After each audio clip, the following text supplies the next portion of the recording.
Là chúng mày cái nào? Đây, là chúng mày cái nào? Tôi chừng mà. Nó không tới kìa đó. Lên, lên. Giờ thấy tay từ lò mò tú lò cả nó lò mò tú mê thế mà la rồi.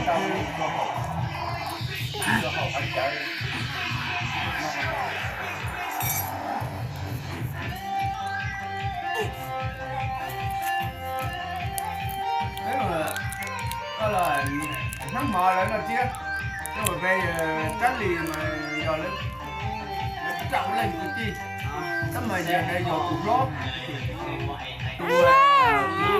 trâu,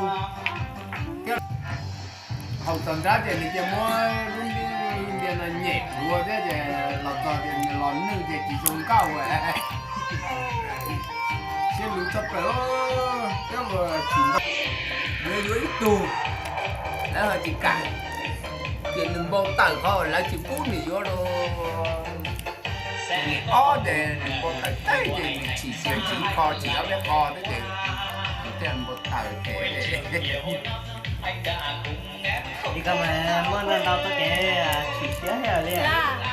còn nếu một tờ tôi này cứ lì tỏi Thủ sánh.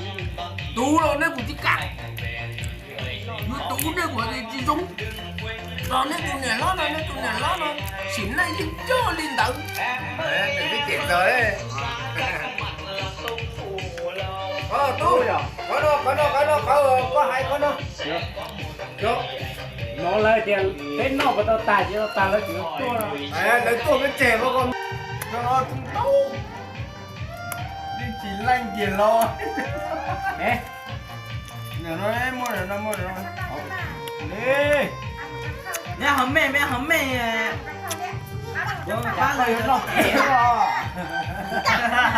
rồi anh chỉ cho Mình trả cơ tí coi người sống đâu. cũng bỏ hồi nét của chúng ta quá giờ Chủ tin lòng là chúng ta đó một trong hai à thì là chỉ thả cái đâu chứ tao mà thả cái là Chả nét khỏi nó cha được vô. Chị gió à, con các tao mất. Đấy, cũng một cú à. bây giờ có tin ra để tổng tiêu nó thêm vào tay lúc chế được con lúc là biết được tả nó thôi thì tả Có chế gì đâu à? Có một quay của mới linh tông một chế. bút viết tông tông à ta bút viết tông cây tàu ấy bút tả đi nữa à do Con này bé chia đúng không? cho là Con này bao ở cái nhỉ? Đâu?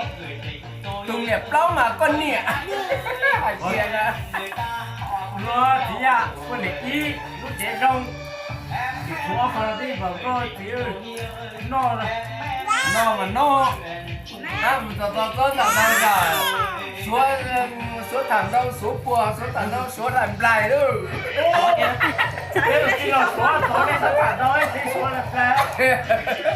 thằng đâu trời giờ muốn làm lại không Nó biết ê ăn tem nhờ tiên lẩu trẻ ăn tem nhờ làm lại họ biết tả chúng tôi luôn biết tả về vì nhà kia ra cho nó tin đâu cho nên tổng